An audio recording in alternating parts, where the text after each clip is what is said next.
episode 25. Welcome back here at the Unfunniest Podcast, UFP Media, as I think we're now going to be called, Michael. I think we're officially going to be announcing that. We're a quarter of a century old. I know. Can you believe that? It's 25. Let's take milestone birthdays. You've got when you're born 1 year old. Okay, that's big. And then you go every 5. I don't remember that. Well, no, we don't. But then you go every 5. 5 is a big one, right? 10 is a big one. Yeah, double digits. Yeah. 13 because you're a teenager. 13, and then 16 you can drive. Yeah. Outside of anybody here on the northern border, the 19th birthday really doesn't make any difference. Well, you missed 18. Yeah, I guess that's true. Yeah, you could buy a lottery ticket. Because you can vote. Yeah, you can buy a lottery ticket. Yeah. 19 for sure. Yes, like you just said, that's more along the lines of some of our compadres and friends in this immediate area, Southeast Michigan, Northwest Ohio, because of the close proximity to our friends in Windsor, Canada. Sean Beamer, welcome to you. Yeah, Sean Beamer. Yeah. So on any of if I want to say quick to any of our Canadian folks listening, real quick off the topic, hey, you hosers, follow us, and take off and make sure you comment and like us, Is that good? Yeah. Okay. Spoke the language. It's funny because some people think that talking with the A on the end of it is always at the end of a question, but no, the lingual in Canada is at the end of a statement. Like, hey man, you look pretty good today, eh? Yeah, it's an emphatic at the period end of a statement. Yeah, correct. So 19 is big. Which? Oh yeah, go ahead. So Sorry. 19. Yeah, 19. 20. 20 is 21. Now, 21, obviously. Yeah. That was our infamous trip to Put-in Bay for the first time, where we could all partake in a few of adult beverages. Oh, Lon's Winery. Excuse me, legally. Huh? Holy mackerel. We stayed at Hazards, which of course was brand spanking new at that time. That they had just built Hazards. All those little huts, all those little I guess they're I don't even know. They're like little cabins. Yeah. Thank you. Jeez, I couldn't think of them. They're all little cabins. And that's, of course, where the Lumpy's Got Skills came about. Not only that, Mike, I don't know if you were there that night, but when we got off the ferry, because I was one of the group that got there, this is a long time, but this is podcasting for about a dozen. We all got there, went to the bar, we all had our stuff, and then it's like 2 a.m. We're trying to find the cabins, and we couldn't find them. Quick little aside, anybody that's talking about it, when you go over to the ferry from Middle Bass Island to where we were going, all you have to do is make a quick left, and it's a short walk, and you're right there. No, we made a right along the beach. An hour later, after coming all the way around the island, finally got back to where. At that time, we would have had to go, because you would have had to have gone through the old marina and then up. Right, even right now, it's not a short walk by any stretch of the imagination. Compared to what we did. You turn left, you go around Lon's Winery, you keep going, JF Walleyes is on the left, the marina's on the right, and then it's probably, you're right, it's not that too terribly long of a walk. 20-minute walk, yeah. Yeah. No, hour for us, hammered drunk, yeah, of course. I think we had some stage 5 clingers, if I remember right. No, that was the next night. We'll talk about that a different night when we get all the Mooney Boys back on there. So, okay, so back to it. 21, big time there. And then 25? No, 25 means nothing. Well, you can rent a car at 25. What is that the age to rent a car? I think 25 or 26, right? I think 30's big, 40's big. Now we could just hit 30. 50. Yeah. I don't know why we got off on a topic about birthdays, but I do remember for some reason 30 was not fun at all for me. I remember exactly where I was. I was driving on I-94 in Detroit, headed down to Ohio. Yeah, I was. That was in my infancy of this current position I'm in. And I remember thinking to myself, wow, 30? Really? Oh, gee, Mom. I remember thinking to myself, I need my mom to hug me or something. Yeah, 30 for some reason was very strange and I guess depressing is the best way to describe it. Yeah. I don't know why. Because 40, fast forward to 40, I was fine. I really was. 50 I was fine too. Rebecca and Jim and you guys and everybody, of course, did the whole surprise for me, which was, I'll go back to that again. That was spectacular. That was absolutely spectacular. Yeah. So, 50 wasn't as bad. Ask me about 60 because that's a long way away and I don't want to think about it. 60, 70. I mean, it's right now, it's just a matter of numbers and they just pass by faster. So that's So we were off on our tangents of what numbers mean, what everything kind of comes there. But 25, Yeah. episode Yeah. 25.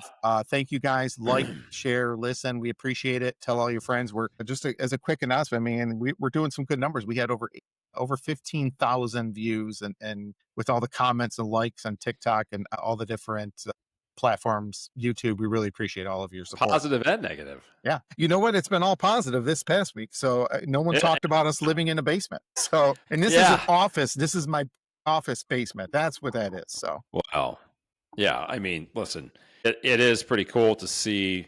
You and I were going over stuff before we came on here. Just how little old UFP, Millers in the Wards, talking about things, bringing topics up, and then all of a sudden it spurs on all these sidebar conversations in the social media. I mean, I've made no secret that I'm not the biggest fan of social media, but at the same time, it's kind of like, okay, well, what we're doing is social media, so I guess I have to like it. But at the same time, you look at it and you go, wow, look at that. Comments, people paying attention. So please, by all means, pay attention. Yeah.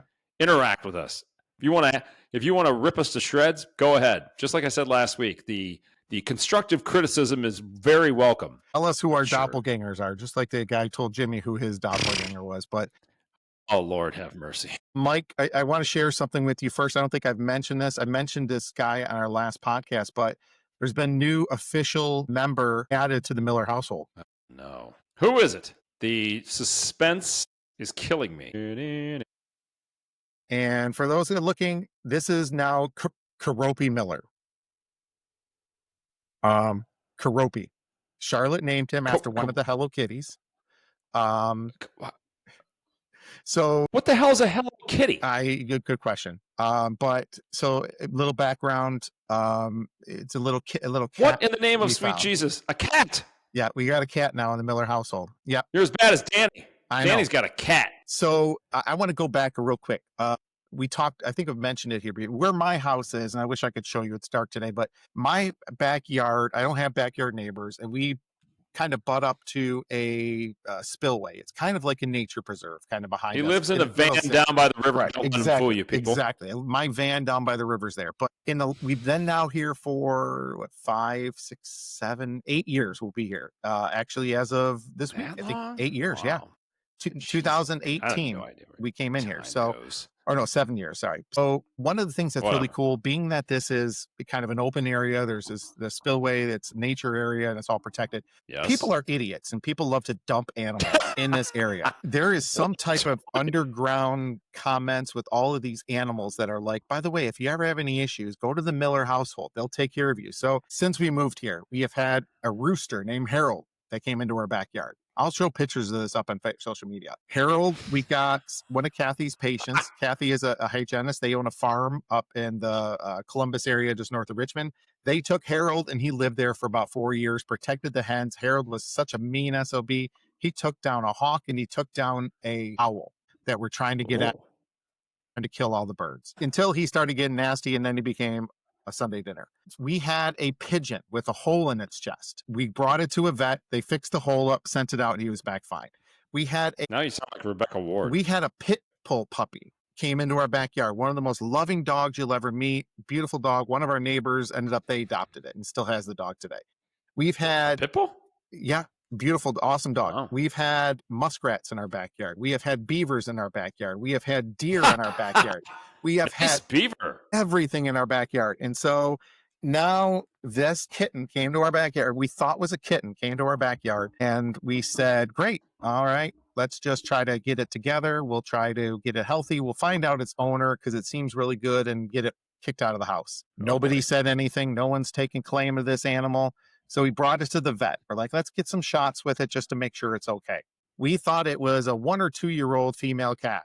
Boy, were we wrong. It's over 10 years old. It's a male cat, already fixed and already declawed. So there goes our hope of sending it out, because I'm not sending a cat out that's declawed because it can't control it. So this cat's name is Karaoke? Karopi. Is that correct? Karopi. What? Yeah. Chirobi? He is a grumpy old man, but he is a nice cat. So we now have a cat in our house, Mike. I would just like to state for the record, from my point of view, there is no such thing as a nice cat. Most cats are descendants of Lucifer.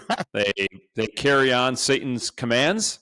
They're very mean. They scratch, they claw, Although you did say that this Caribbean Caribbean, yeah, Karaoke, whatever yep. his name is, yeah, karaoke. He's been declawed. Yeah, so that doesn't make him any less evil. No, but because again, he's nice. Most of the time when I see cats on the road, I swerve to hit them. I mean, I swerve to miss them. That's I'm right, so that's right. sorry. It's not Barney. I'm not. Barney, I'm totally kidding. Barney, we went Do after. not. Just make sure, just in case, God forbid, Edit that outside part of the out. 4 people that are listening, that there's somebody from PETA listening. Absolutely not. I never in a million years, I'm being dead serious, No. would never swerve to hit an animal We by love any stretch. animals. I'm honestly. swerving to not hit the animals, which usually causes me to go off the road, and I have absolutely done that before, so I didn't run over a squirrel. God bless the squirrel. I didn't kill him, though. That's good. And Mike, you and I did cats. Go ahead. Huh? Go ahead. Well, listen, I mean, all kidding aside, there are certainly good cats. Yeah. Danny has a cat now. He raves about the cat. My biggest issue with cats is I'm allergic to them. Yeah. so am I. Yeah, of course, there's nice cats. But, I mean, if I come to your house now, I'm literally going to have to wear orange gloves on my hands because I have a propensity to touch my eyes. Mhm. And if I touch my eyes after I've touched something in your home, I'm going to break out, and I'm not going to be able to stop itching my eyes. Yeah. So this is my issue with cats. So I apologize to all you cat lovers out there. Obviously, we've always had dogs here, and if it was up to Rebecca, we would have had an entire house of cats as well. She does love cats. I'm not the biggest fan of cats, but nonetheless, we have gone off on insignificant birthdays. We've gone off on cats. We've gone off on Jimmy's not here. Jimmy's not here. Yeah, exactly. So Jimmy's not here. I want to talk about something here. Mike and I have a really kind of cool side jobs of what we do. As you can tell, Mike and I both have face for radio, and both of us have over the years done a lot of public address announcing and done a lot of cool things. So Mike, if you're not aware, in the Detroit Catholic League, Mike is one of the voices for public address announcing for the Catholic League. They just had their Prep Bowl, which is the Catholic League championship games at Ford Field. And anybody that's looking on here right now, this is Mike's view this past Saturday, doing the public address announcing for one of the Prep Bowl games. Mike, which game was this again? That was Jackson Lumen Christi versus Centerline. It was a blowout. Jackson Lumen Christi beat the living daylights out of Centerline, which I think was kind of predicted. I don't know that they thought it was going to be 42-7, but it was. It was a running clock in the second half. Yeah, it was good. The next game after that, I only did that one game actually. That is the Prep Bowl is a full day event. Yeah. I mean, literally starts at 8 a.m. It's the CYO championships. I think there are. Hold on.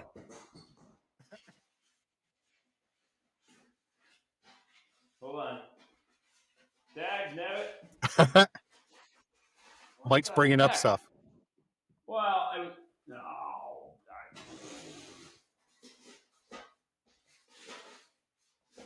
I threw out all my stuff. I was going to tell you guys exactly what the lineup was yesterday.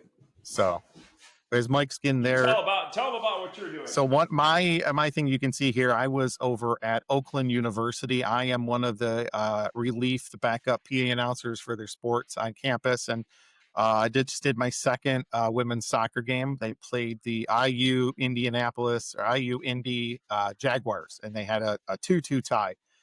Just officially, I just want to say I am undefeated when I am announcing Oakland University sports.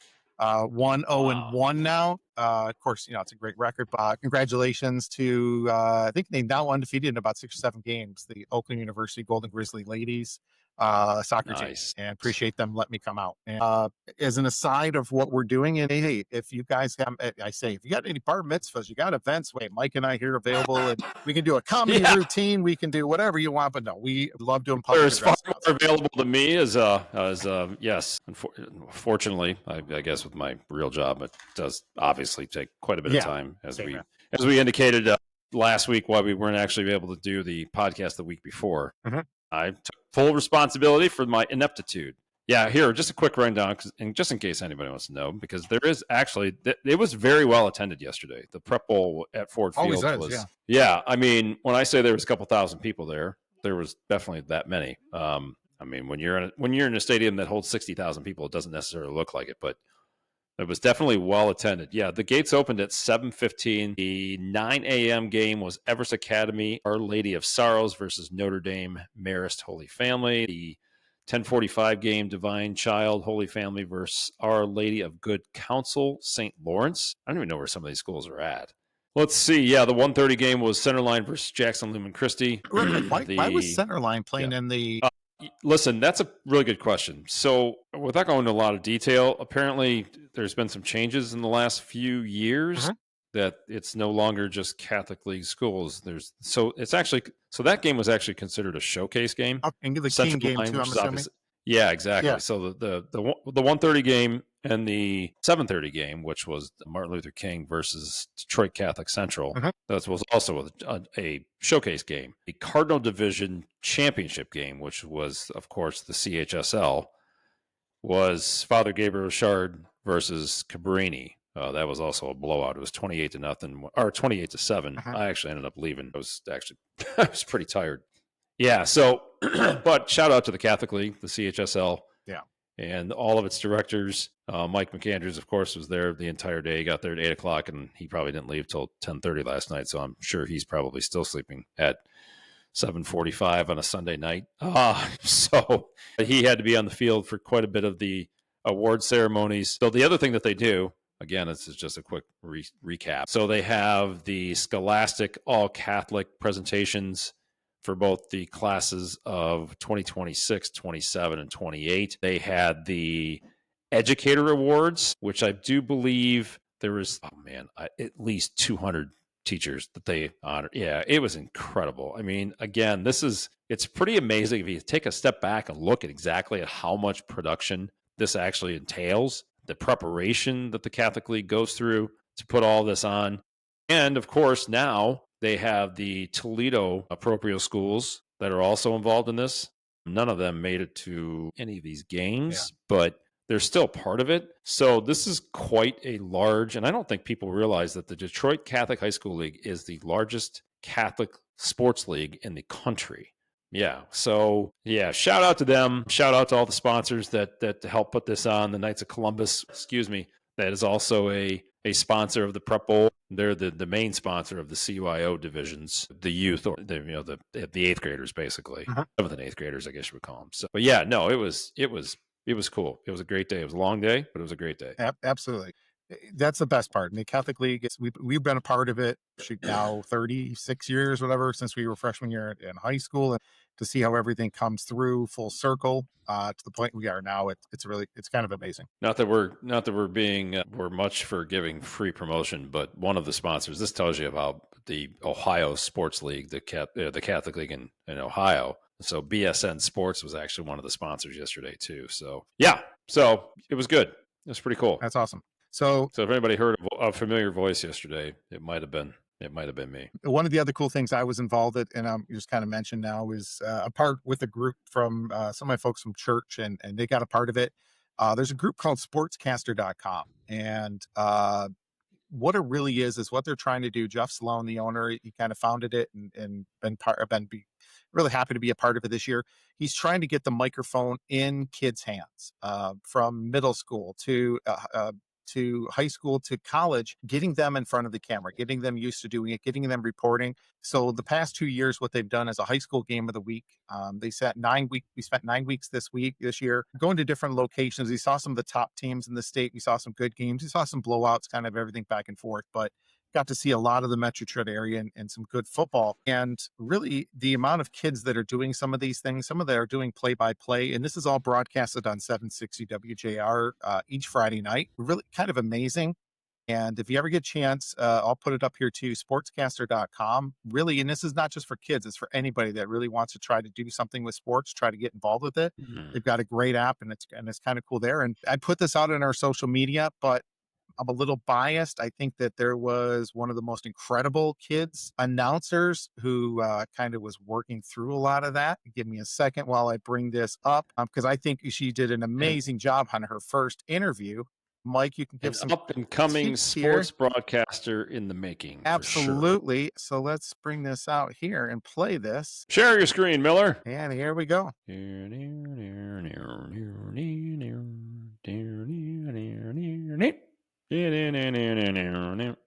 Holy macaroni. There we go. Sound? Is it not coming through? Okay. No, sir. All right, so let me try this.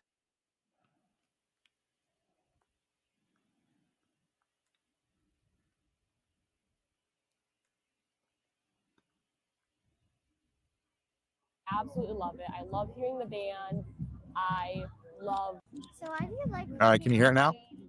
Yeah. I have always loved football. Especially Anybody when that's I not was little. aware, And so the for little me, being young at lady on high the school right football is my games daughter, every single Charlotte, week, being able to see and new extremely species, proud of how well I she acted here. absolutely love it. Seeing so many amazing players, seeing the The band, Mike, the amazing coaches, part is I with did not any coach her on this, but opportunity she to wrote see the a good questions game. down I herself. absolutely love it. I love She hearing the wrote what she band. wanted after some I notes from me. love These are all light written shows, in and her I just handwriting, think that and football is so she knew amazing. enough after And she asked her covering it at the questions high to school turn and level look has and give been attention to the honestly person a she's way to interviewing. By kind the of way, that's one of resurface our some of the MVPs football from jobs that I've Sportscaster. Her always name's loved to do. Taryn. I think that Incredible what covering she high school does, games is and she's always heading been off to super college cool. next year. And what do you want to do gonna be after missed with you what we leave do because she's school? one of the great halftime So I had and the pre and opportunity post to go to game college, but then after I reporters we leave got. college, I want You're to talking over be me. a NFL sideline reporter. So the next Aaron Andrews, the next Tracy Wolfson, next T. Adams. That's where I want to be. Like I just said, I love football, and it's always been my calling. And I just think that me being on the sidelines for some of the biggest games You can hear the band in the background. Yeah, this is at my Roseville. dream so much. And what is your favorite sport? I love football, but if I had to pick a second one, I would pick baseball. I'm a big Blue Jays fan, and obviously a Tigers fan. But I think that baseball is also a great sport. And if I don't, for some reason, make it in the football world, I'd love to make it in the baseball world. Why do you like sports? I think that sports is more so about not about winning, but Even she turns her about little community notebook. and how it can bring people together. So for me, being like a Lions fan, I go to all of these games and I don't know anyone around me, but being able to high five someone after they score and cheering with people, I think that's what makes it just so special. And I've just always grown up loving that, and that's just what makes it really special for me. Why do you like doing your job here? I like doing my job because I can talk to so many people. And what I think is so special about this is if I talk to a player and they share their truth about the sport, not only can they inspire the next generation of players wanting to play football, but I also hopefully can inspire the next generation of anyone who wants to be a sports reporter. And I think that's what's so special about doing this job specifically here on Friday nights. Of course. I'm a little biased, but I think she's the cutest little reporter that's ever been. I would agree with that. She did absolutely spectacular. She did, That and was so awesome. she has caught a little bug with this, Mike. And I think I told you, we were at part of the good thing about being part of Oakland, and we were at their ribbon cutting for their new practice facility for the men and women's basketball team. We got to meet some of the players and some of the coaches at the reception afterwards. And we're going out to one of the practices, and Charlotte's going to spend the practice, and she's going to interview some of the players and interview some of the coaches, and we're going to do it again. And she really is looking forward to that. So I think that's incredible that Oakland is inviting her out to practice to be able to do that. And it's kind of cool to see her really liking this and taking off. Heck yeah. So I like what you guys are doing clearly, obviously, Charlotte, but also any young person that wants to get into the world of broadcasting, especially sports broadcasting. I mean, listen, at the end of the hindsight's always 2020. I mean, I really did kind of have aspirations to do that when I was young. There was clearly none of this that was going on. Right. I mean, the biggest thing that I ever did was a play-by-play announcing for the Pistons game. God, that was back in like 1995 or 96, I think. Yeah, I mean, it was pretty awesome. I did it from the booth at the Palace. Oh, sweet. Then life happens. School, work, kids, married, kids. Yeah. And then, that kind of stuff gets pushed to the side. You have a career, you're making decent money. And then you think to yourself, you know what I would encourage people to do? Here's a little PSA, right? If you have a dream, and let's just say it's sports broadcasting or sports reporting. If you have a dream, go for it. Absolutely go for it. Do not hold back. Do not have hesitation. Is it a risk? Yes. Is it worth the risk? Again, looking back, hindsight, absolutely is worth the risk. Yeah. You may not make good money in the beginning, but at the end of the day, You're doing something very rewarding. You're doing something that you love. But look at Charlotte. Look at this. The thing that I noticed the most on Charlotte, she was smiling the entire time. Okay, so now take that in 10 years and compound that to something, again, that she's doing that she loves, right? And this is why I guess I'm doing this little shindig of a PSA here. But if I could do it over again, I would have taken the risk. Yeah, I would not have made even remotely close to the kind of money that I was making. Not that I was making a lot of money back then by any stretch of the imagination, but you have with the family, with the kids and everything else, you got to support it. So I guess it was a little bit different for me. I didn't take the risk because of that. But I would tell any young person, take the risk. It's a calculated risk. It's a risk that you need to, make the move. If that's what you love, then do it. Maybe you don't make six figures clearly right off the bat, but who's to say that you can't advance yourself even further down the road to do that? And yeah, everybody's got the benefit of hindsight. Yeah. Monday morning quarterbacking, hindsight's 2020, whatever it might be. But yeah, don't hold back. You got a dream? Shoot for the stars, kids. By all means, please. It's amazing. This message brought to you by Ward. No. Brought to you by UFP Media. If you're looking for your next thing, I agree. I've been lucky. I've been able to got to live, and I made a joke when I graduated college. I wanted to live in all 4 time zones in the U.S. And I didn't realize it was going to take 7 years to do, but I did it. And yeah, and it's been incredible. Some of the stuff I was able to experience, some of the places I've been able to be, some of the things I've done.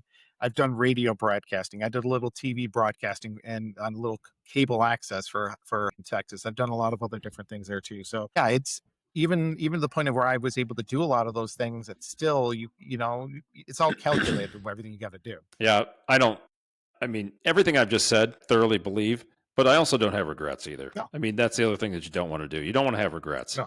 Do I wish I would have done a little bit more in terms of that? Yes. Do I regret supporting my family? Heck no, of course not. And I certainly feel very lucky and very blessed to be working for the same company the last 20 years that has supported me and my family in a tremendous way. And I would never in a million years give that up. Not then, not now. Oh, doesn't mean you can't have something that you aspire to as a hobby, which I do believe that's exactly what this is. I mean, we're not being paid. I mean, so this is almost 99% volunteer work. Yeah. So it's just one of those things that you've got a passion for something. Sometimes it's worth, at the end of the day, what we do now, we enjoy volunteering and doing all this other stuff, but it's for the kids too. Yeah. I mean, I do think, just based off of the feedback that we get from things we do, interacting with the schools and stuff like that. I mean, it's really neat to see smiles on kids' faces when you do something like this. And that to me is the most rewarding part. Absolutely. And absolutely. It doesn't interfere with their real jobs. It's always at night. It's always on the weekends. So yeah. Anyways. Yeah, absolutely. And I mean, like I said, playing and coaching 16 years from even football, and my last year I coached was last year before, helping out with one of our friends' sons' leagues. And so I didn't have a kid in playing. I was just there helping out. But here's the other weird part is I had more than a couple parents ask me, well, why are you volunteering if you don't have a kid? Why are you doing this? I'm like, talking about tonight. Because I enjoy it, because I've spent it. I know what I'm talking about when it comes to football. I know these different things, and I can help these kids out. And I love instilling that into the kids. I love being around that. And unfortunately, we have a lot of sick weirdos in this world nowadays where people have to question why somebody really wants to help and volunteer when it comes to that. Yeah. I'm not going to go into. So we're gonna switch. Just speaking of aspirations, think of reaching the top. What you're looking at. Like we weren't on the air last week after the Lions' big 24-9 victory on Monday Night Football over the Tampa Bay Buccaneers. I'm assuming, Mike, you did stay up to watch most of the game or almost the entire game. I did stay up. It's an accomplishment for us. Not only did I stay up to watch the end of the game, I think it was over at 10:30, 10:25. Yeah, that 7 o'clock start was nice. It was. No sooner did and I actually wanted to switch over. I was kind of switching back and forth between the ALCS, between the Blue Jays and the Mariners. And I switched over, and George Springer, probably a minute later, hit that 3-run dinger. You want to talk about a crowd eruption? I mean, I text Beamer, and I was like, wow. Now, that place is a dome. Jimmy texted us and said that the Lions game, I believe the loudest Ford Field got was the decibel level was 134 point something, if I'm not mistaken. I do believe that the Sky Dome, because I guess that's what we still call it, right? Yeah. In Toronto, hit 146 point something, 149. It was I mean, nuts. that is incredible. So Beamer's nephew and his mom were at the game, and they said that literally the concrete was shaking. Shaking. That's how loud that place got. They said you could hear it outside downtown and a mile away, basically. Yeah. So that was, I mean, you want to talk about an eruption. But yeah, so, let's talk about this really quick. So that propels them into the World Series where they meet the Dodgers on game 1 on Friday night. The Dodgers had 7 days off. 7 days off. If you look at the stats, the last, I believe, 8 or 9 times that the team that had 6 or more days off versus the team that went to a 7th game, those 8 or 9 times, I believe 100% of the time, the team that went to a 7th game and only had 3 or 4 days off won the World Series. Yeah. And you look at Friday night's game, and the Blue Jays obliterated the Dodgers. What was it, 11-4, right? Yeah, they exploded. Yeah, the Dodgers came back and won last night 5-1. But it is amazing how, and I think baseball is one of those. Well, it's the only sport. I mean, it's literally played every single day throughout the season, from the end of March, early April, until the end of October. Those guys are playing day in, day out, day in, day out. I mean, there's an off day here and there, but generally speaking, they're every day. So you give them 7 days off, and you want to talk about messing with a rhythm, and that's exactly what happened to the Dodgers on Friday night. Yeah, I'm in firm belief that they talk about, rest. Nah, I don't know, man. Baseball, a couple day rest, 1 or 2 3 extra days rest. Yeah. Huh? 1 or 2 that's extra, about it. After that, no way. Sorry. Your timing's messed up. Your timing's way messed up. So the series is evened up. It's headed back to LA tomorrow night, if I'm not mistaken. And then, I do think the Dodgers will probably, my prediction, sorry, Sean, my prediction is the Dodgers in 6. I still think that now that they're back and playing again, as opposed to, like I said, with all this rest, tomorrow night at 8 p.m. Tuesday is game 4 in LA. Game 5 is Wednesday in LA. So everybody remember, this goes 2-3-2. 2-3-2. I want to talk about that for a second. Yeah. 2-3-2. I know they do it because of travel. I mean, having to go back and forth, but it really gives the team that doesn't have home field advantage a real edge, because you steal one and then you can finish it up at home. Yeah, you can. I mean, so anybody that doesn't know, the home team is determined in the World Series by who wins the All-Star game. No, not anymore. It was record. Oh, that's right. It was record. Yeah, the Jays had a better record. I'm sorry. That's right. Yeah. It used to be that way. Yep. Yeah, it used to be that way. But yeah, the 2-3-2 format, I mean, listen, if you were playing, I guess you would say in Colorado, it may not have as big of a difference. Not that the Colorado Rockies are even close to going to the World Series, but I'm just using something as a little further east versus the Blue Jays, then that's a different story. But yeah, going back and forth to LA, between Toronto and LA. What, probably 6-hour flight almost. And even if you're flying in private, even if you're flying charter, still you're on a plane overnight. It's not the same rest you're getting in everything else. Now, people are going to say you're babying these guys, whatever. But these guys are professional athletes. They're doing what they're doing, and that much travel takes a serious toll on you. Yeah, I don't care how young you are. Jet lag is a real thing. So yeah, Friday would be an off. Oh, I'm sorry. No, that is okay. Yeah, Wednesday would be game 5. Friday would be game 6. Friday, Saturday, yeah. And if necessary, Saturday night in Toronto, 8 o'clock, Fox. Of course, that is if necessary. So let's see what happens. Yeah, I mean, yes, sir. It's a toss-up. I mean, I love the Jays. I love what they're doing. I love the players they've got. But at the same time, you're truly watching a once-in-a-generation player, Shohei Ohtani. There's nobody that is even close. I'm talking all sports. There's nobody. It'd be the equivalent of a goalie being the leading scorer out of the team for a hockey team. And what he does, the way he pitches, the way he hits, incredible. You can't even put in words what he does. He was a little more human last night. He was 1 for 4. He scored a run on Friday night. I think he had a pretty rough night on Friday night, if I'm not mistaken.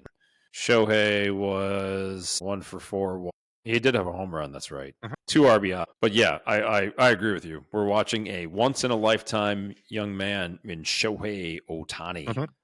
Yeah. that is rocking the Major League Baseball world as far as I'm concerned. Yeah. It's nothing new, but I think obviously the last 2 years, it's been really in the forefront with Shohei. He's unbelievable. I mean, really, what he and let's get back to talking. We totally got off the rails talking about baseball from the discussion we initially had about the Lions and the really impressive win over the Buccaneers on Monday Night Football. I said it, and I think we all talked about it. One of the things you expected, and one of the things we all expected was, let's just say, a makeup game from the officials and from the NFL side after what happened against the Chiefs. And I think that's what really kind of took place. That's what happened. There were definitely some questionable calls went for the Lions against the Bucks. I mean, listen, I don't know what's going on. We talk about this every week. You hear it in the media, you hear it on sports talk. This football is becoming too much about the referees. Yeah. They need to swallow some of these flags. I mean, I'm watching the Cowboys and the Broncos a little while ago. It's the same thing.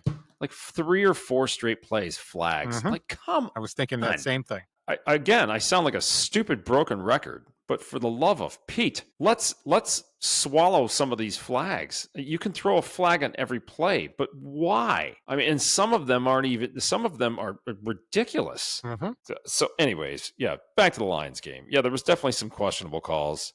That third down play that they called originally, I believe, a fumble, and then they had to do upon second review. What the heck is a second review? Has anybody talked about that? Have you heard any explanation about what a second review is? I think I mean, that we're talking about this, and it went for the Lions. So I so really think what that it just- is New York is there in their ears and are saying, because I can't imagine how difficult it is to know every single rule in that rule book, word for word, everything. I mean, it's what they paid for, yes, but I almost feel like there is New York in their ear a little bit saying, hey, by the way, this is the rule, just like with the Lions situation of, hey, maybe they forgot you had to come to a complete stop, whatever the case is.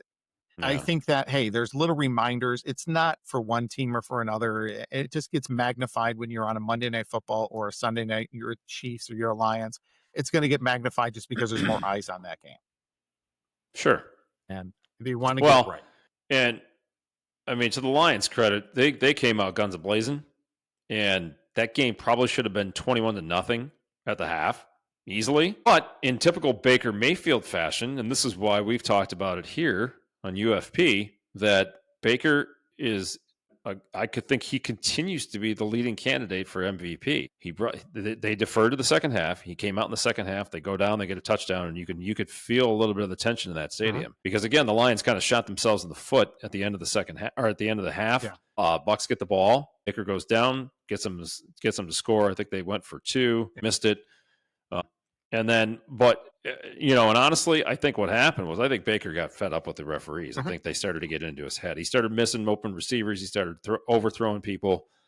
But that kid's a competitor, man. And he, all the way to the end, I mean, if you think about it, it was 24-9, and they were driving. There was a 4th down and I believe 13, and he just missed I don't know if it was a jigma in the back of the end zone. But anyways, but let's talk briefly about the job that the Lions depleted secondary. I believe some of these guys they picked up off of the street, I think. First NFL game, some of them. And some of them only Yes. played 2 or 3 NFL games. Whiteside, I think it was his 5th NFL game.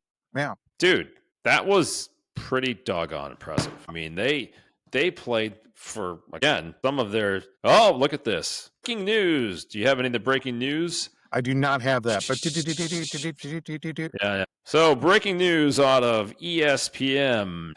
They have fired your BFF and your favorite coach in the whole world, Ryan Kelly. Oh, good. LSU has. He's one of my boys. Yeah. Yes. Yeah. Yeah, that's your favorite person ever. So that just came out. Sources: LSU officials discussing Kelly's future a day after deflating they got their rear ends kicked by Texas A&M yesterday, 49-25. Yeah. So Brian Kelly was informed of the intention to dismiss him earlier today. The school is expected to inform the team of this development tonight. Talks about the terms of his departure are expected to continue. That is from Adam Schefter, 8 minutes ago, ESPN. LSU, by the way, LSU right now, I'm looking for a job. I don't have a job right now. I could come in and I tell you what, I'm only going to take $3 million. Mark, I'll take $3 million a year. That's it. I just want the private jet. Mike's going to come on board. Jimmy will come on board too. Total. We'll tell you what, we'll do it all for $4 million. I just want $1 million to be at the quarterback's coach. Right. So, Mike, would you say the three of us, we can do $4 million a year? Would that be okay? Okay. So LSU, this is our official word. We will come down to Baton Rouge. We will take over your team. We'll even change our colors to the LSU, to the Mardi Gras colors. But this is our official call out. LSU, give us a call. We'll be on a plane tomorrow morning and come down there. We can take over the rest of the year. It'll actually be really easy for Jimmy because he's got a lot of his old De La Salle stuff, and you can just ignore the De La Salle logos because it's some stuff and yellow. Right. We'll save money that way. Yeah. We'll put duct tape right over Right. it. We'll save money. Yeah, you'll be fine. Yeah. So, don't worry about us. I mean, I'm expecting my phone to go off any minute. We're going to put this out. Sure LSU, just give us a call. Number two, I'm sure that they want to hire us. Come on, we got some spot on. Way to go. Right, exactly. So, all right. So let's get back to the Lions as we got off track with your breaking news. But I agree. Yeah, Baker Mayfield has been playing incredible. He has been what he's done this year. In fact, obviously they blew out the Saints today, but last week, I think the Lions got in his head a little bit. And he's a little hothead at times, which is you kind of need that as having McNeil back, that clearly had a massive impact on that game. Yeah. So if you look at him defensively, he had. Let's look at his stats here. Mr. McNeil, where the heck are you? He had a lot of pressures up the middle. He had one tackle. He had one pressure. So what I'm trying to say is they had to pay attention to McNeil, which freed up Hutch. Hutch had he had 2 sacks. He had a lot of pressures though. Yeah. Hutch had two tackles, 1 solo. He did not have a sack. I'm sorry. I thought he had a sack. Yeah. He had a hit, 2 hits. So, I mean, again, when you have somebody like Aleem McNeil coming back where he can put pressure up the middle, which is exactly what he did, they couldn't necessarily triple team Hutch like they wanted to, and it was having an effect on Mayfield. You could see he got a lot of pressure, and he was making those throws, and that's usually what happens. If the quarterback feels that much pressure, he's overthrowing people, and that's what he did. Yeah. So kudos to the Lions and the defensive side of the ball. I mean, I don't think anybody saw that coming with the depleted secondary, and of course with Branch being suspended. But man, impressive win. I'll say that a little bit tongue in cheek because I do think that. I mean, listen, Goff didn't have the best game. I mean, his stats look pretty good: 20 to 29, 241 yards, a touchdown, an interception. He did get sacked 4 times. His QBR was 33.6. So. Overall rating 91.3. Not awful, but I think anybody, and I think he even said he was on with Dapper Dan Miller the next night, and he said, I have to be better. That was clearly not one of my best games. So, Gibbs, though, dude. But this goes back to what they wanted to do, where this goes back to, remember last year's game against the Packers, where they realized as depleted as they were, the offense was just going to have to take control. This game really was about trying to rush the ball. I mean, you look at it, there were 29 pass attempts and they ran the ball 32 times. So 32 times for 161 yards, and they got against one of the biggest, best defensive fronts in football. Vita Vea is just, he's a mountain out there, and they averaged 5.1 a carry. So look at Gibbs' line. So rushing, 17 carries, 136 yards, 2 touchdowns. He had that rip for 78. He also had 3 receptions for 82 yards. He was targeted 3 times. His longest was a 30-yard reception.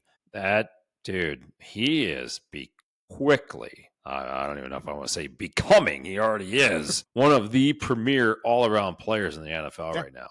His explosiveness, we talked about this the last couple of weeks, his explosiveness from the backfield to the line of scrimmage is mind-boggling. He hit what they say 24.2 mile an hour on that one touchdown. So once he gets into the second level of the secondary, he's gone. It's a wide receiver. See ya. Yeah. You're not going to catch him. No. And so you're splitting those back. You're splitting those runs with Montgomery, and both of them have.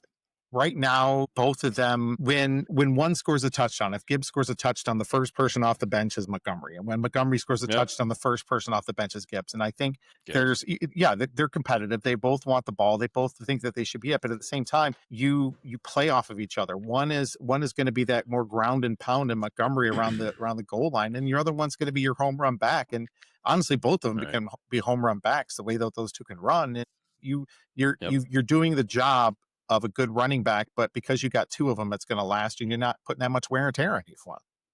Yeah, exactly. Yeah, and so I think to kind of wrap this game up, I know it a little bit more. I think the biggest thing is that they needed this bye. They needed to get some of these guys back that are hurt. It's ridiculous to see what's going on in that Lions defensive team with how many injuries that they've got, but came at the right time. I think they're going to repair it to get back what they needed to. And then next week they're playing in Minnesota. I think I've already saw they're a 5.5 point favorite already over Minnesota next week. JJ McCarthy is going to start.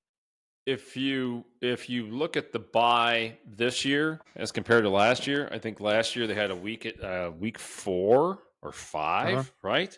Was the bye. A lot of people thought that was a detriment, and it contributed to the injuries inevitably, especially on the defensive side of the ball toward the end of the season. This year, we're in week 7 after 7 games, so I guess technically in week 8, that they have a bye. So this is a little bit, clearly, this is almost smack dab in the middle of the season. So I think that the bye is, like to your point, is coming exactly at the right time, as opposed to last year, which I do think was way too early. Yeah. So how it plays out in the end was something we have to wait and see. But yeah, I think the bye is coming at the right time, and here we go. On to, Minnesota, right? The game's at home, though, isn't it? It's a home game again. Yeah, home game next week. It's when is it going to be? Saturday at 1:00, I think, is when it's going to be. Yeah, 1:00 on Fox. Vikings Sunday coming at 1:00. Yep, Vikings coming in. Not actually. Went in Detroit. It went from 5.5 to now 9.5 is what that spread is, and over this afternoon. I don't even. Yeah, I mean, I guess you have to go back to JJ McCarthy. Mm-hmm. I mean, the whole talk, Wentz if you remember. No, he's terrible. But if you remember when McCarthy got that ankle injury, they announced the injury like at 7:00 a.m. on Monday morning and said, nope, he's out for next week. And everybody's like, well, that's interesting because you usually don't. Yeah, very odd, right?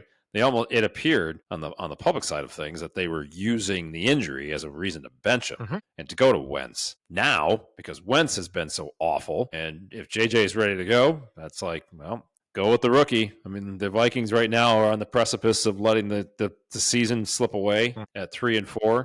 I mean, I don't see them coming into Detroit and even keeping pace with the Lions. I mean, this, honestly, like you said, what did you say it went to? 9? 9 is and the a half. line? Yeah, it's a lot of points. Yeah, 9.5.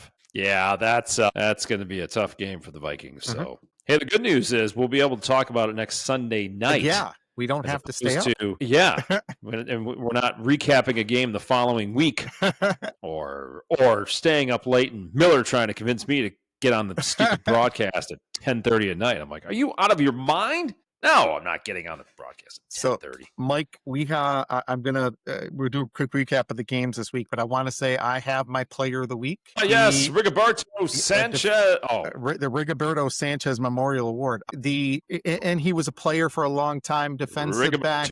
Sanchez. A defensive back for the Jets, played a long time, was a coach here in Detroit. But Aaron Glenn is my player of the game.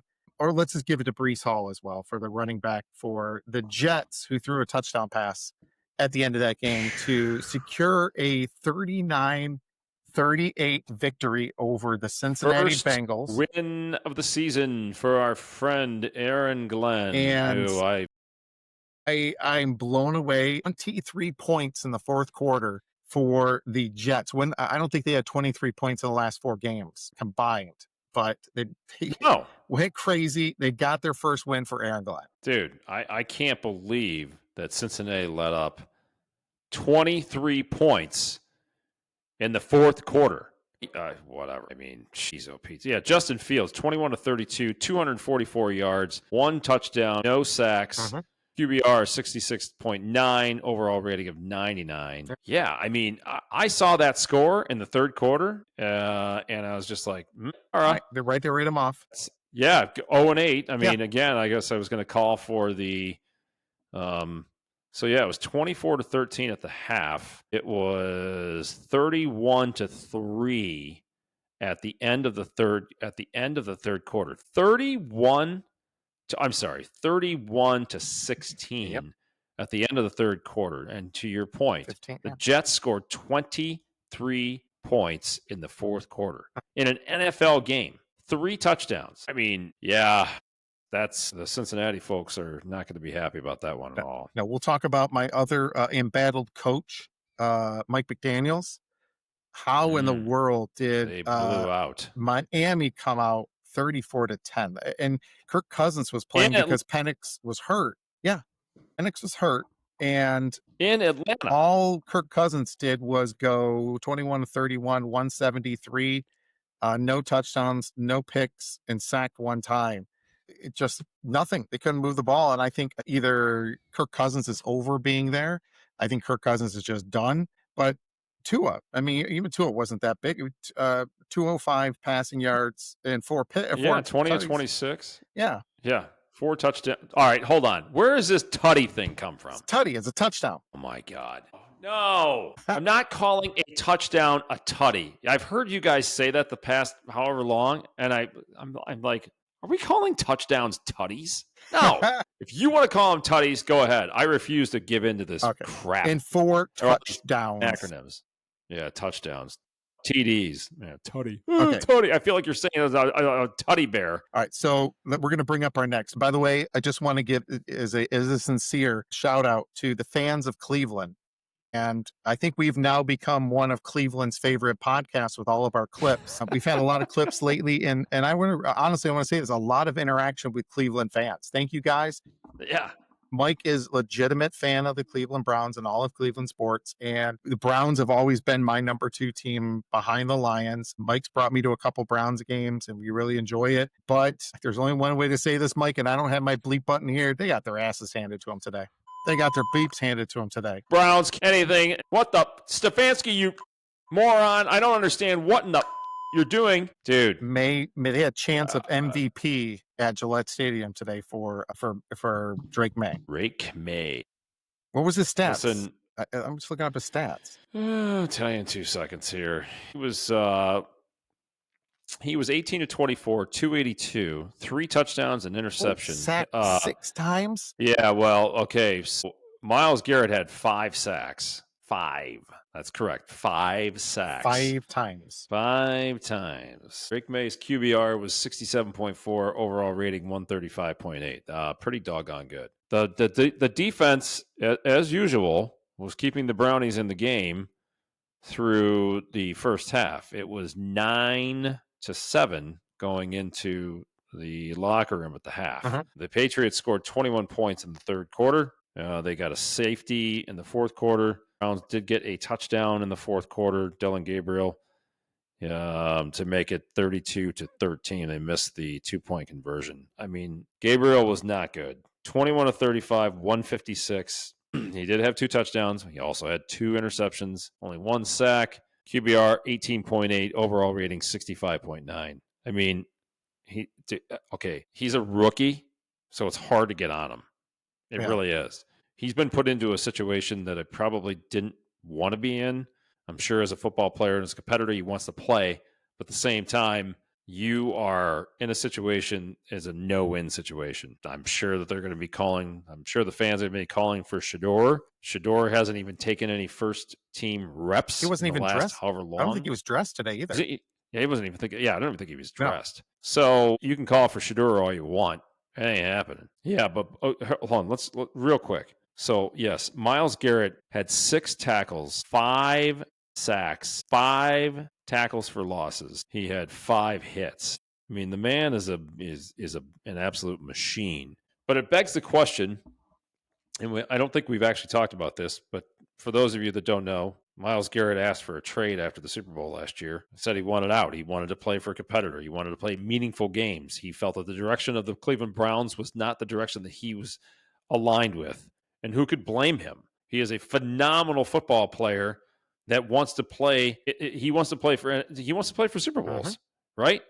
He said it wasn't about the money, and then all of a sudden it was about the money. The Browns decided to pay him. He came back, and now you're in the same situation again. I can't imagine the frustration on Myles Garrett's and in his head right now. Mhm. I as a competitor, he's got to be going out of his mind. So the Browns are, again, we talked about this last week. We talked about it for a few weeks. The Browns are clearly in a rebuilding mode. They are absolutely set up for success in the future, not necessarily now. Right. Whether or not the Haslams decide to stick with Stefanski based off of these all atrocious offensive games that they're having, we'll find out. But the bigger concern is you got somebody like Myles Garrett, he's not giving up. I mean, the man doesn't have 5 sacks in a game by mailing it in, No. right? So he's doing everything he can. The problem is the offense. They sputter. Judkins got hurt, went out with a shoulder injury. I have not seen the status on him. Probably won't know that till tomorrow. It's just getting to a point of, just like we said last week, and this is what spurred on a lot of the questions on social media with the UFP. We got a lot of people's reactions to it, a lot of very unsavory words talked about with the Browns. Yeah. So listen, I don't know. I get to a point where I'm speechless. And as a Browns fan for 30 plus years, 40 plus years, I guess you would say now, this is the point in the season where you go, all right, what's next season? But they do. They're set up for the future. The draft picks that are coming up, the draft picks that they've had so far, I mean, they are making the right moves. It's just everybody's frustrated because you expect to be good and you want to be good now. Yeah. This picture boy. tells you everything you know about this game at the end of the game. Where's Myles Garrett? Where's Myles Garrett? And not knock against him. He is just Well, again, what I mean, at the end of the day, no pun intended, because he's at the end of the bench. What do you expect? you could have a lot The of that man money is used for giving- everywhere. Well, yeah. I mean, the man is giving his heart and soul to this team. Excuse me. Jeez, I drank too much water too fast. He's given his heart and soul to the team, but jeez, oh Pete. I mean, what as a I keep saying competitor. As a competitor, where do you draw the line, right? I want to go over So- for the drives of the third quarter in that game. First drive, Cleveland gets the ball, 3 plays, 1 yard punt, and then leads to 7 plays, 7 to 7 yard touchdown for Patriots. And Cleveland gets the ball back, 3 plays, 3 yards, and they get picked. Pick. And that leads to 3 plays, 6 yards, touchdown for the Patriots. The next one drive, Yep. 5 plays, 11 yards, pick. And that goes to 5 plays, 81 yard touchdown, 81 yards, and then a touchdown for New England. And that pretty much sealed the deal. That was 30-7. 30-7. Yeah. It's They did cut it to 30-13, 53 seconds, 26 yards. The Patriots did fumble. Got a fumble, I should say. Yep, there it is. 2 plays, -1 yard. Took a whopping 45 seconds. the rest of the game. Samson up the middle of the Cleveland 2 for 1 yard. Yeah. Yeah. It was made it 32-13, and that was the final. Rest of the Gillette games, Stadium. nothing major. Bucks beat up on the Saints. Eagles beat the Giants. A big news out of there. Cam Scatteraboo, dislocated ankles. A couple of times we've heard of dislocations and everything else this year. And honestly, that wasn't even on the Giants stadium. That wasn't even at Giants stadium. So can't blame the turf on that one. No. Texans beat the 49ers. That's a little bit of surprise. Bills blew out the Panthers. Biggest surprise to me, Ravens 30, the Bears 16. Yeah, I didn't see that. I actually thought the Bears are going to go in and beat them. They should have. Of the Lamarless. Okay, so what's the controversy? Did you hear about this? That the Ravens are having to apologize to the league, or basically having to explain to the league. So they reported that Lamar was questionable. He was practicing. Probable. He was practicing, yeah, right. But he was not, correct? Same thing. He must have been, and I think what that was trying to do is play games with Len Johnson, because then you have to prepare. You must have to prepare for, obviously, yeah. All right, so hold on Huntley here. versus Lamar Jackson. They're complete 2 different types of quarterbacks, and you got to prepare differently for them. John Harbaugh called the Baltimore Ravens' violation of the NFL's injury report policy regarding Lamar Jackson an honest mistake. The Ravens could be subject to discipline by the league because they originally listed Jackson as a full participant in Friday's practice when he only ran the scout team. Baltimore then changed Jackson's participation to limited Saturday while also ruling him out because of a right hamstring injury. This is Harbaugh talking. It really is an honest mistake. I can tell you this. Nobody's trying to hide anything. There's no advantage to be gained with that. Jackson had been listed as a limited participant for practices Wednesday and Thursday. When he was upgraded to a full participant Friday, it suggested that the two-time NFL MVP was trending toward playing. After Friday's practice, Harbaugh said Jackson had a full practice, but didn't point out that Jackson received no snaps with the first-team offense. Technically, So he was a full participant. Was he going to play? yeah, Sunday Harbaugh made it clear that he was not involved in designating the practice participation levels for players, saying that that decision was made by the athletic trainers and public relations staff. Really? I'm sure he's got some word. I'm sure he's got some.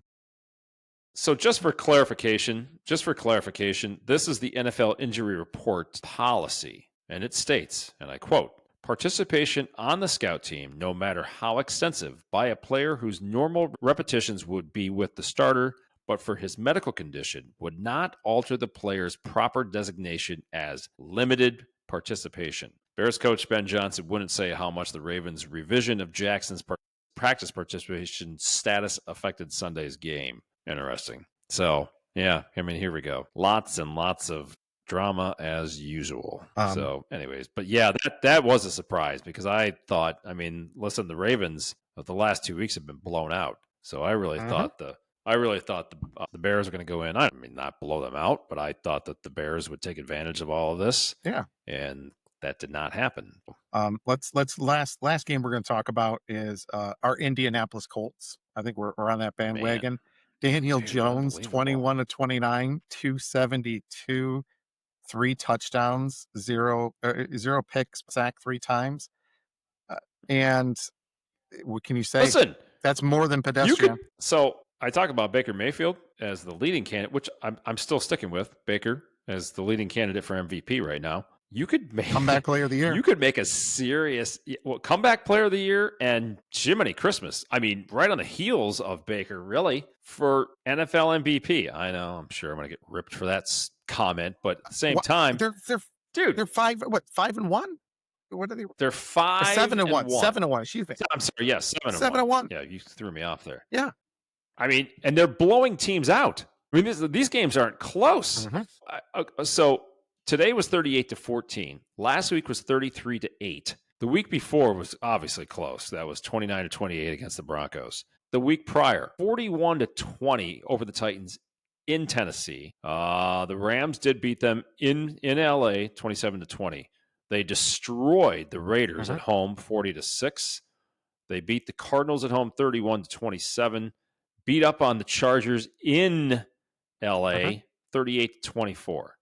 So this is quickly become quite the competitive, and I mean, at this point in the AFC, I mean, who do you see challenging them besides Buffalo?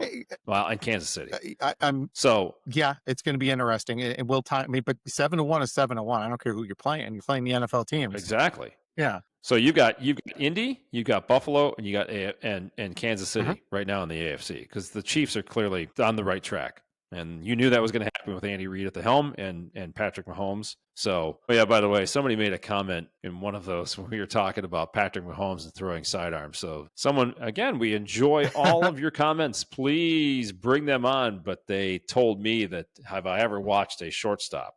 Well, let me tell you something. For one, yes, I've watched many a shortstop. Carlos, 1 off by C, 2 of Baerga back in the day. Omar Vizquel. Alan Trammell. Sorry, Baerga was a second baseman back for the Indians. But to say that you're comparing a shortstop in baseball to a quarterback, again, I'll like to reiterate very quickly, who has pads on, who has a helmet on, and he's throwing, yes, a football, not a basketball. So, yes, a shortstop clearly is very talented and can throw practically underhand, for crying out loud, and across his body. You're talking about a football game. What did you say to me earlier in our show? A 330-pound guy trying to rip his head off. Yeah, barreling down the pipe to nail you. So yeah, don't. Sorry, I appreciate the comment, but you cannot compare a shortstop to a quarterback and his arm angle. So there you go. Last NFL mention this week is our inaugural UFP Player of the Week is Rigoberto Sanchez. They played 8 games, and Rigoberto's punted 16 times in 8 games. Huh. It's pretty darn good. How about that? Yeah. Yeah. And once again, we're going to throw this out to the Indianapolis Colts. We are in our we're part of we're the Brigoberto Sanchez fan club right now. I think we're going to talk about his Name stats is just every single game, and that name is just phenomenal. Rigoberto and the Colts. If you guys send us some jerseys, we will wear them on the air. We will wear proudly wear the Sanchez jerseys on the air. We might take the UFPs off for him. Let's go from talking about a great weekend of football, everything going there, to one of the worst stories that a major sports for a team or league can go through, and this is gambling allegations. We keep thinking the Tim Donaghy allegations were going to be the end of it. Then we keep talking about, well, maybe it's going to be the allegations that took place last year are going to be the end of it, and then the Malik Beasley stuff's going to be the end of it. And now you got one of Detroit's heroes in basketball now wrapped up into this thing, and from what I hear, not only the issue of being the plant in, first off, how do you get involved with mafia poker games? You open yourself up to everything, but now hearing that there's other reports involved with this as well, where he may have been giving out some information, and then discussions of a Lakers, I apologize about the names, a Lakers assistant coach basically telling everybody that LeBron is not playing, it's not out yet, bet the house against us type of thing, and point shaving and these prop bets and everything else. And Mike, I agree. Mike sent me a text message saying it's ridiculous what ESPN is doing right now. ESPN is just putting this under the rug, and a lot of cases, yeah, because they're in bed with these guys. And not only that, they're dumbest thing in the world is to see a report about gambling problems and then underneath on ESPN, oh, by the way, ESPN bet, you can get your bet in and get a free $50 bet with your first bet coming out here. Yeah, did you see that as the report was going out that the ESPN bet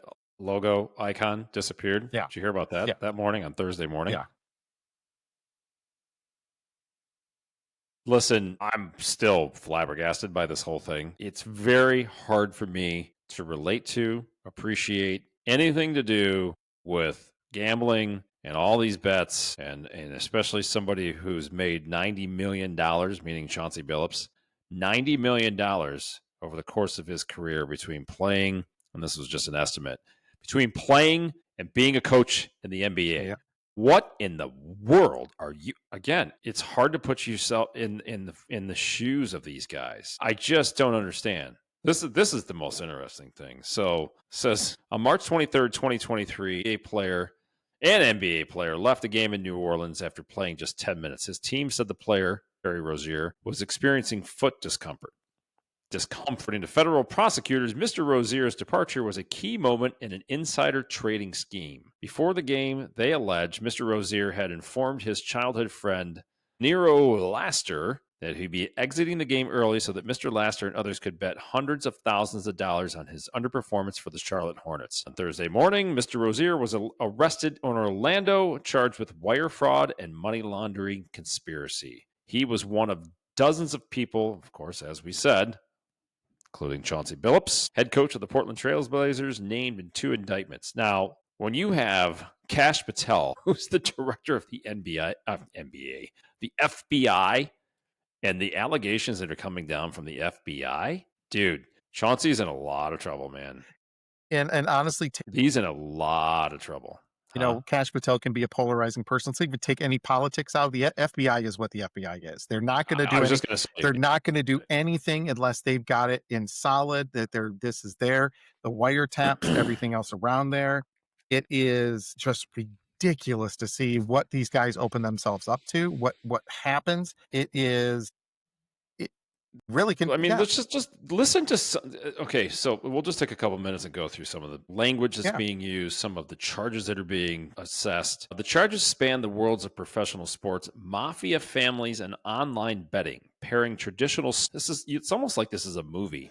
Pairing traditional smoky room card cheating with corruption enabled by today's ubiquitous betting apps and smartphones. Each indictment describes schemes that the authorities said defrauded gamblers. And obviously, this is casting a doubt on the integrity of NBA games.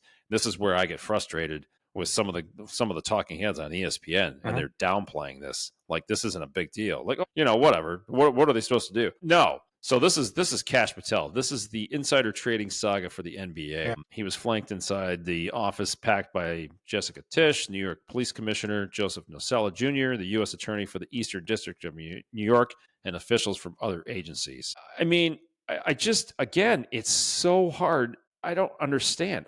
Listen, the second indictment with 31 defendants. Yeah. 31 defendants. Now, most of that is probably the mafia Correct. families. Yeah, it's probably, I think, 7 NBA, 6 NBA, and the rest mafia, but still. Yeah, right. Still. So Chauncey has been accused of participating in illegal poker games organized by mafia families that defrauded the victims of at least, are you ready for this? If you haven't heard, $7 million. Now, $7 million to them is probably not a lot of money, but obviously to the rest of us, it's a tremendous amount of money. Damon Jones, okay, that's the former NBA player and assistant coach. Rozier, in his 11th NBA season, is now with the Miami Heat. He did not play in this season opener this last week. Phillips is 49, is his 5th season as the coach in Portland. So, did you see some of the videos of Rozier? Yeah. And some of the almost bouncing the ball off his blatant foot. Oh, holy cow, dude!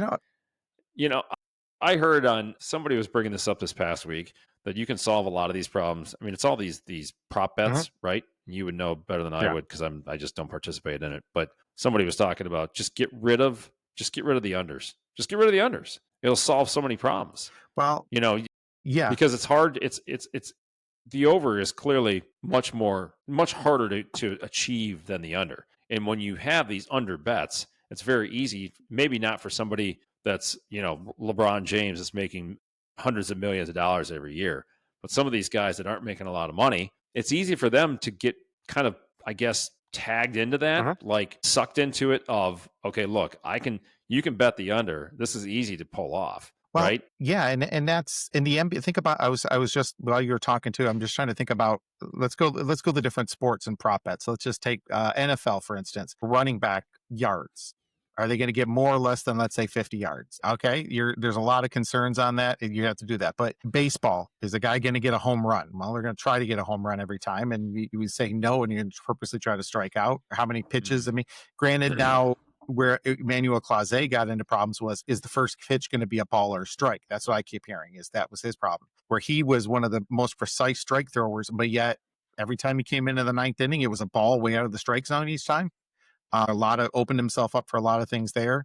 So that's one thing you can control. NBA, how many rebounds you get, how many points you score, how many assists. It's a lot. I think it's a lot easier and you could rig it a lot easier probably in the NBA than you could in a lot of other sports, only because the amount of individual stats and everything else a person can get and has control over. Yeah, I don't know, man. It's hard to even wrap my head around it. Yeah. It's hard to speak on a level of even have an appreciation. I mean, if this is somebody that's really had a hard time in life, if this is somebody that's hard up for money, they've lost their job because of a gambling problem, so on and so forth. These are multi-millionaires. And I keep hearing, well, gambling is an addiction. It's a problem. It's a habit. You can't get rid of it, which I can appreciate, right? I think most human beings can. But to do what they've done, to pair with mafia families, I don't know. This is just so hard. And as bad as NBA and all these major league sports are, where players are making millions of dollars, where I think you're going to find the worst ones still coming up is college. And where kids aren't making any money realistically. Most of these kids aren't making $1 million. Maybe they're making a $1,000 or $2,000 a month or something like that on some of these NIL deals. How easy is it for a kid to do that? That's where you're going to see it, in my opinion. This is pretty good.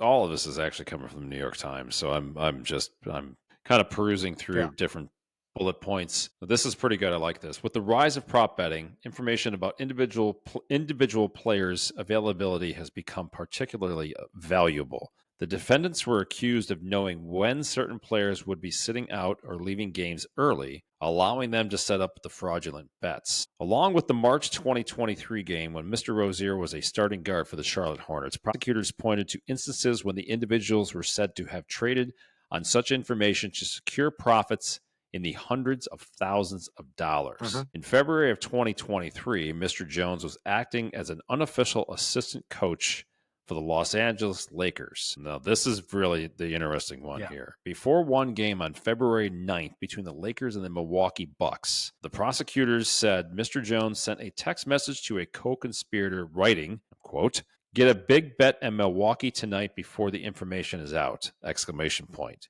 He then referred to an unnamed player who would be sitting out that game, information that had not been publicly released yet and or known. The description of the player, here's what you were talking about, appears to match LeBron James, basketball's biggest star, who plays for the Lakers and sat out that game because of a sore ankle. Mr. James, who has not been accused of wrongdoing, was a teammate of Mr. Jones on the Cleveland Cavs. Prosecutors said Mr. Jones used that relationship to gather private medical information.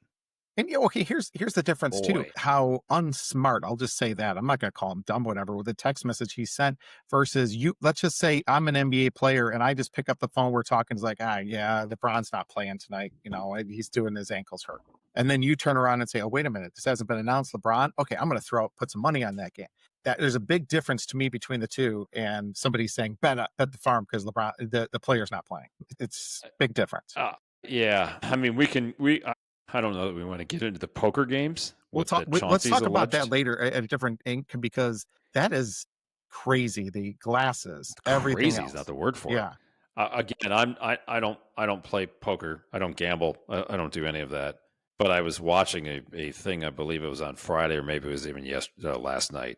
But they talked about the card cutting and how the cell phone was the machines that would stack the deck, knowing how many players were going to be playing in that game instantaneously. And you look at and it says your phone tells you to play the second hand. I'm like, this is where we're at. I'm just, again, I keep saying this. My mind is absolutely blown. It's incredible to me. Yeah. But that just goes to speak of the world that's out there right now. Absolutely. And now let's talk about one of the fun things from the NBA. We got back into the Pistons at the end of last year when the Pistons made that run, got into the playoffs, and honestly had a great series against the Knicks. So we really got us back into it. They just today beat the Celtics 119-113. They're now 2-1 on the year. They beat Houston the other night. Houston, yeah. Which I forgot. Kevin Durant's down in Houston, and Houston's got a pretty good team. So it's given us fun. I mean, I'm glad to see, starting to watch some of the games. Glad to see the Pistons are doing well. I hope to get down to some of the games this year. And one of our other local teams, the Red Wings, after winning off 5 straight, then all of a sudden they lose on the island. They lose to the Islanders and they lose to Buffalo. And I'm thinking, oh, great. Now is this going to happen again? They get down 4-0 to St. Louis yesterday. And I didn't even turn the game on when I saw it was 4-0, and turn around and win the game 6-4. So yeah. I'll give Todd McClellan a lot of credit. So they go down 4-0. He calls a timeout, which is pretty rare in the NHL. I mean, as a general rule, most coaches will save the timeouts for the end of the game. But you go down 4-0. He calls a timeout. I didn't see the video, but it sounded like he laid into the team pretty hard. And then they came back and won, empty net goal to make it 6-4 at the end. But this team, again, because like you said, I was pretty frustrated. They were 5-1.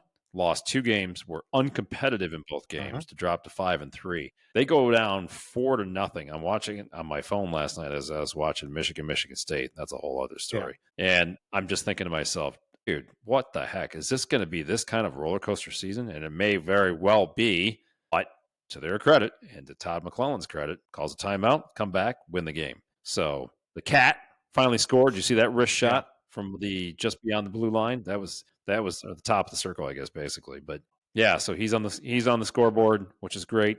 They listen. They're a young team. They're a fast team. They're fun. Yeah, I believe. Yeah, they're fun. And I think he's the right coach to get this team on the right track.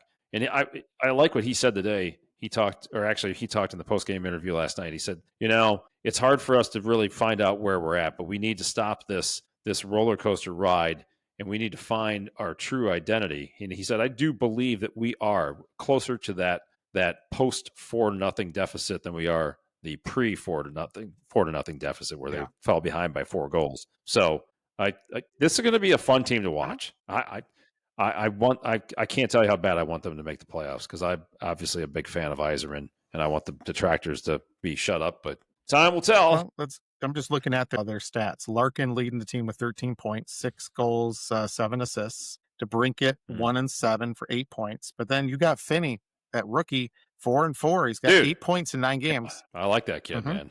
I like all these guys. I mean, again, I haven't watched a lot of it yet just because it's this early in the season and everything else, but it's definitely, I mean, we'll see. They've got, let's see, they're off until Tuesday, right? Yeah, they play at the Blues. So we'll see if the Blues are going to enact a little bit of revenge after being embarrassed. A 3-0 lead is pretty common in the NHL to give up. That's always like it's interesting how you look at all the stats, like a 3-0 lead in a game. It's amazing how teams come back from 3-0, but 4-0, that's a different story. Well, and so the worst lead in hockey is a 2-goal lead too, because you're like, okay, you're skating a little bit, but all of a sudden that kind of it kind of changes everything there. So Mike, I think we've reached that time of the podcast, and let me get you some information here, Mike. So I think we're ready for it now, Mike. What do you got to say? Oh boy.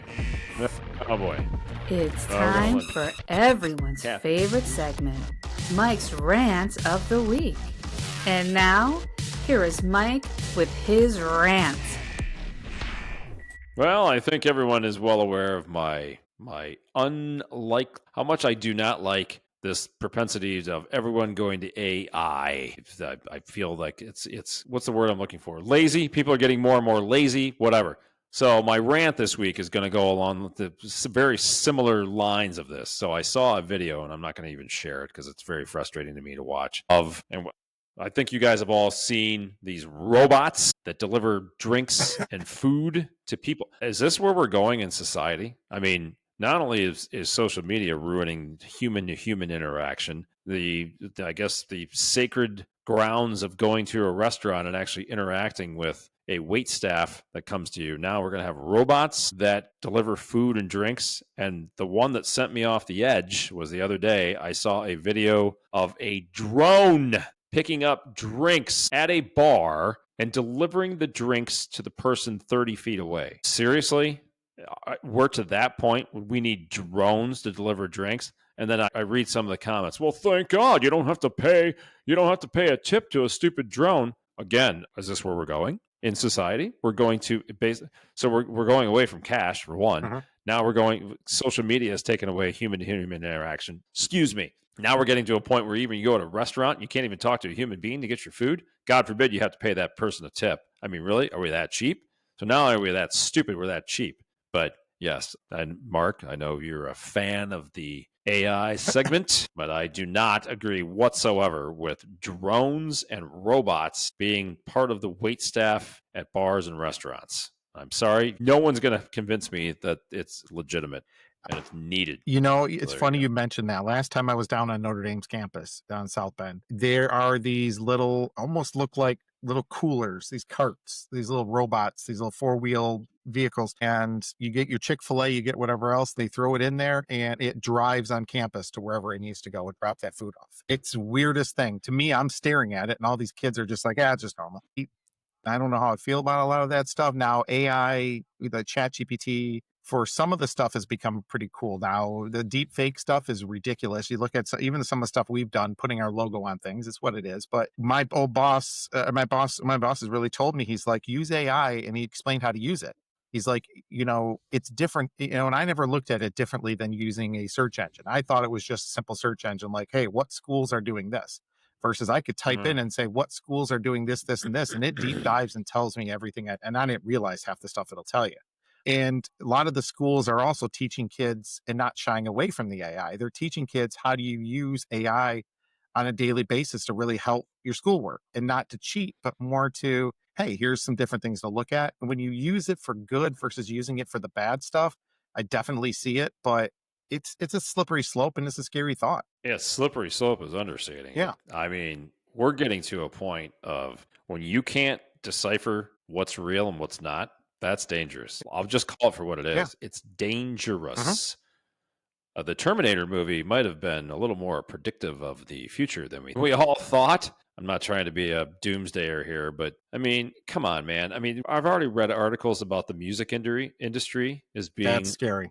A lot of artists they're like, it's ruining creativeness It's ruining song making. It's ruining. I mean, really? Like, you can go to AI, you can go write me a song about being depressed in Macomb County that I lost my girlfriend and I don't think I'm going to get her back. And then all of a sudden AI writes you a song. Like, where's the creativeness in that? Why do you need that? And now we're going to get to a point where, are we going to be able to tell who's actually, if it's a robot singing a song or if it's a real human being? Why? Somebody needs to show me, and I don't think anybody can. And even if they try to, I'm going to tell them to go to you know where. Why do we need automated intelligence to do things that humans should be doing? And I am not an old man yelling at clouds about that. It's is there some legitimacy and helpfulness? Yes, but when you're starting to take the human mind out of things, use your term, a slippery slope. Absolutely. And that might be understating it.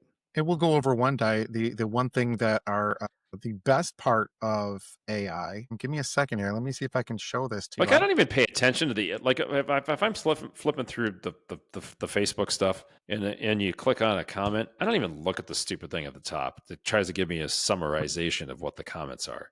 Like, I know how to read. I'll read. I don't need a computer to tell me what the summarization of stuff is. Then people will say, "No, it's so easy to just look up top."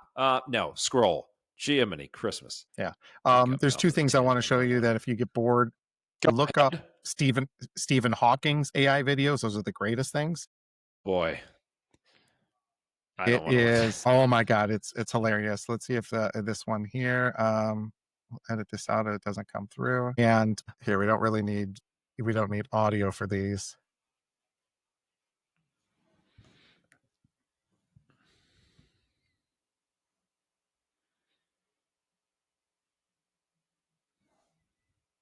All right. Boy. It'll get rid of the silence here in a second. I know. One day, if anyone wants to give me a computer too, I'll take that. Okay, here we go. You can afford. Oh boy. Oh, yikes. Oh, my Lord. Oh, jeez.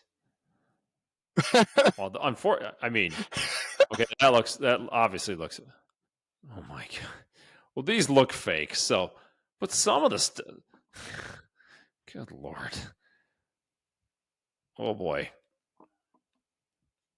Some of the stuff is hard to decipher. I mean, yeah. I'm going to stop that now. Some of them are pretty funny. At least the other ones that I think are funny are seeing Tupac. The Tupac and Mr. Roger ones are pretty funny too. But you're right. There's a slope between that and putting somebody in a video in a compromising position they shouldn't be in. And it's a very thin line. We shouldn't have to question whether something is real or not. I guess that's really the bottom line. We should not have to question if something is real or not. So there is, similar to college football, and we'll probably talk about this next week because we're getting late. And I do want to talk about it next week, actually. But similar to college football, it's off the rails. Like, we gotta pull this back in. When we're getting warnings from people, that some of the creators of AI, that this might be off the rails a little bit. Yeah, maybe I am old man yelling at clouds, but I don't think I am. And it's just like I think in a lot of cases, it's like any technology. You look at it and say what good things you can do, but then you look at it and say what horrible things can come out of that as well. To your point earlier, unfortunately, there's some bad people in this world, and in the wrong hands, it can go awry in a hurry. Yeah. So, all right, what's your week looking like, Mike? Pretty normal, actually. Just preparing for our trade show that's coming up in a month. Be headed to Las Vegas less than 2 weeks now. That's next Saturday. Not this coming Saturday, the following Saturday. We have our Las Vegas trade show. That following week is a Connecticut trade show. Then the week of Thanksgiving, which is hard to believe. It's within sight. And then the week after that is the Toledo show. So the month of November is going to be pretty crazy. But this week is pretty, quote unquote, normal. Yeah, we got Halloween coming up this week. What are you going to dress up as? Mike Ward. It's a fun night to look pretty forward scary to. enough. Exactly. It's very scary if you're dressing up as Mike Ward. Absolutely. hold on, real fast. Where's Jimmy? Oh, that's right. We have to address the elephant in the room. Jimmy is not on the podcast today. He was a last-second scratch. He was a late scratch for tonight's game. Yes. So Jimmy will be back. He has an upper body injury. Could be his head. We don't know. could be his shoulder. We're not sure. But yeah, we might have to do a insert episode tomorrow or something. We use AI and put Jimmy in one of these episodes. Lord, yeah, yeah, there you go. Oh, maybe AI is good. If we can insert Jimmy into the podcast without him actually being on it, then by all means, absolutely. So Jimmy's not on this week, but it was a busy night tonight. But we'll probably do something later this week. Show. You realize that? What's that? This is our longest show. Of course, the two of us. Jimmy keeps us 42 minutes. Stops us from talking. But thank you, everybody, again. Like, share us. Thank you. LSU. We're going to expect a plane here next week or this coming week, and we'll be down and take over. Thanks, everybody, and have a great week. Have a great week. See ya.